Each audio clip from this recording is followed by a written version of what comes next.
কি হয়েছে? তোমাকে এত হতাশ কেন লাগছে? অফিসে কোনো সমস্যা হয়েছে নাকি? হাবিবা, আমার চাকরিটা চলে গেছে। আমাদের কোম্পানির অনেক বড় লস হয়েছে। এতজন কর্মচারী রাখা কোম্পানির পক্ষে সম্ভব নয়। কোম্পানি থেকে কিছু লোকজন ছাঁটাই করেছে, তার মধ্যে আমিও একজন। আমি এখন কি করব? সবটা কিভাবে সামলাবো? তুমি কোনো চিন্তা করো না, আল্লাহ নিশ্চয়ই একটা ব্যবস্থা করে দেবেন। তুমি এখন অনেক ক্লান্ত, যাও হাত মুখ ধুয়ে নাও, আমি তোমার জন্য খাবার বাড়ছি। মিনা কোথায়? মিনাকে যে দেখছি না। ওকে ডাকো, একসাথেই খেতে বসি। ও সাদিয়াদের বাড়ি গেছে, সামনেই তো রোজা। আর সাদিয়া মিলে ঠিক করেছে এবার সবগুলো রোজা রাখবে, আর ঈদে কি কি জামা কাপড় কিনবে তা নিয়েই হয়তো দুই বান্ধবী এখন জমিয়ে গল্প করছে। হঠাৎ রাফির মনে হলো সামনেই তো রমজান মাস, রমজান মাসে অনেক খরচ, তার চাকরিরও কোনো ঠিক ঠিকানা নেই। মেয়ে রোজা রাখবে, তাই তার জন্য ভালো ভালো ইফতারের আয়োজন করতে হবে। এইসব কিছু ভেবে রাফি আরো বেশি হতাশ হয়ে পড়ে।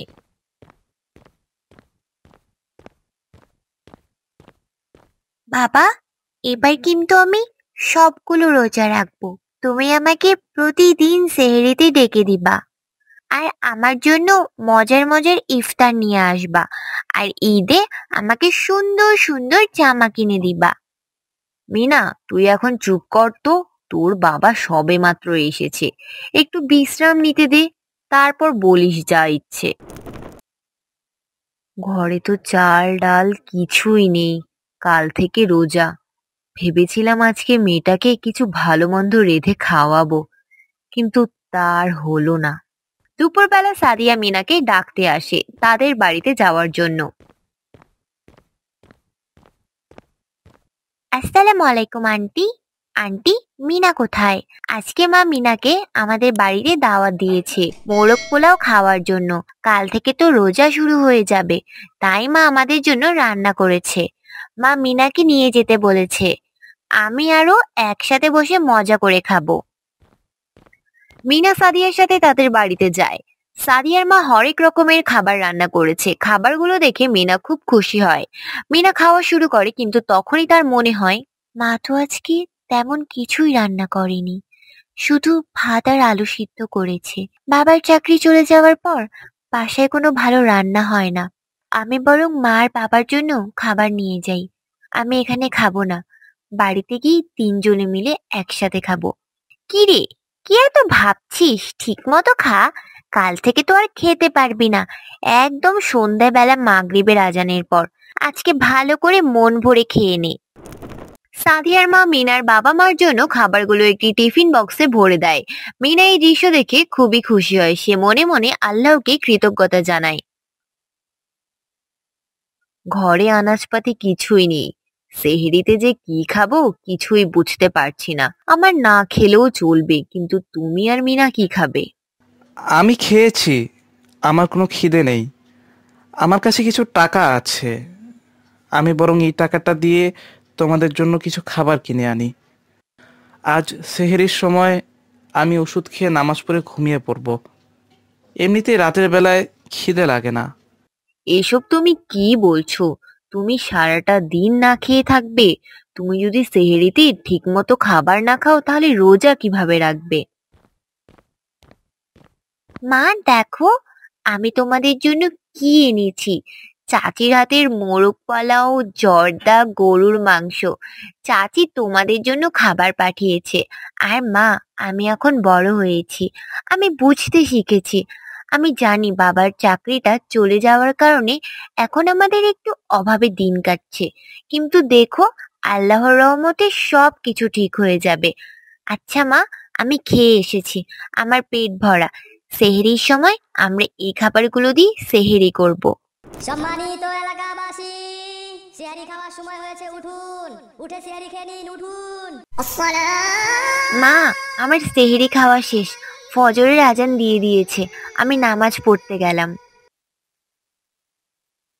সেহরি খাওয়া শেষ করে হাবিবা ও রাফি নামাজ পড়ে ঘুমিয়ে পড়ে, কিন্তু মিনা ঘুমায় না। অনেকক্ষণ নামাজে দাঁড়িয়ে আল্লাহর কাছে প্রার্থনা করে যেন তার বাবা চাকরিটা ফিরে পায়। তাদের সব সমস্যা যেন মিটে যায়। শোনো, কালকে তো আল্লাহর রহমতে কোনো সমস্যা হয়নি, কিন্তু আজকে তো রান্না করতেই হবে। ঘরে চাল ডাল কিছুই নেই। মেয়েটা রোজা রেখেছে, তাকে তো ইফতারিতে ভালো কিছু খাবার দিতে হবে, তাই না? হ্যাঁ, তা তো আমিও জানি। আমি দেখছি কি করা যায়। দেখি বাজারে যদি কোনো কাজ পাই। যে কাজ পাবো সেই কাজই আমাকে এখন করতে হবে, তা না হলে তো আর উপায় নেই। আলুর চপ, বেগুনের চপ, বন্দিয়া বেগুনি সব আছে, নিয়ে যান নিয়ে যান। ইফতারির সময় খাবেন গরম গরম ভাজা ভাজা। নিয়ে যান নিয়ে যান, মাছের চপ, মাংসের চপ। ভাই, একাই দোকান সামলাচ্ছেন? কাউকে পাশে দেখছি না। কি আর করব ভাই, কাউকেই পাই না। মাইনে কম বলে কেউ কাজ করতে চায় না। আমাকেও তো চলতে হবে। এই চপ বিক্রি করে যা টাকা পাই তা দিয়েই এই সংসার চলে। লোক রাখলে তাকে সন্তুষ্ট করতে হবে, এত সামর্থ্য তো আমার আর নেই। আপনি যদি কিছু মনে না করেন, তাহলে আমি আপনার দোকানে কাজ করতে চাই। কিছুদিন আগে আমি চাকরি হারিয়েছি। এই রমজান মাসে আর চলতে পারছি না। মেয়েটা বায়না করেছিল ইফতারিতে মজার মজার জিনিস খাবে। আপনি যদি মন থেকে কাজটি করতে চান তাহলে আমার কোনো আপত্তি নেই, আপনি করতে পারেন। আপনার মতো আমারও একটা ছোট মেয়ে আছে, সেও রোজা রাখে।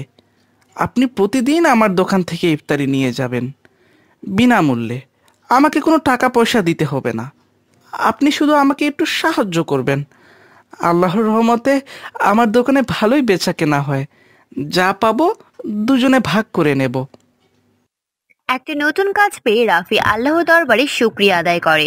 তারপর থেকে প্রতিদিন ইফতারিতে সে তার মেয়ের জন্য ভালো ভালো খাবার নিয়ে যায়। তার মেয়েও খুব খুশি হয়। মেয়ের আনন্দ দেখে হাবিবা অনেক খুশি হয়। দেখেছো, আমি বলেছিলাম না, কোনো না কোনো একটা ব্যবস্থা ঠিক হবে।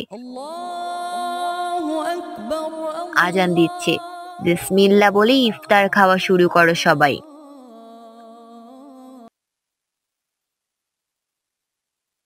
আল্লাহর রহমতে আমাদের আর কোনো সমস্যা হলো না। আমরা খুব ভালোভাবে রোজাগুলো পার করছি। তুমি ঠিকই বলেছ। শোনো, আমি তোমার আর মিনার জন্য নতুন পোশাক এনেছি। জানি না তোমাদের পছন্দ হবে কিনা। যা টাকা পেয়েছি তা দিয়েই কেনার চেষ্টা করেছি।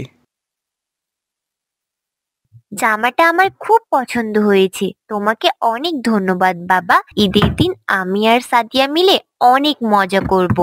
আমি এই জামাটা পরে অনেক জায়গায় ঘুরতে যাব। তুমি আমাকে ঘুরতে নিয়ে যাবে বাবা? আল্লাহর রহমতে তারা পুরো রমজান মাস খুব ভালোভাবে পার করে। আর নতুন জামা পেয়ে মিনা প্রচন্ড খুশি হয়। তাই বন্ধুরা, সকল পরিস্থিতিতে একমাত্র আল্লাহর উপর ভরসা ও বিশ্বাস রাখতে হবে। তাহলে দেখবি তিনি আমাদের সমস্ত বিপদ আপদ দূর করে দেবেন।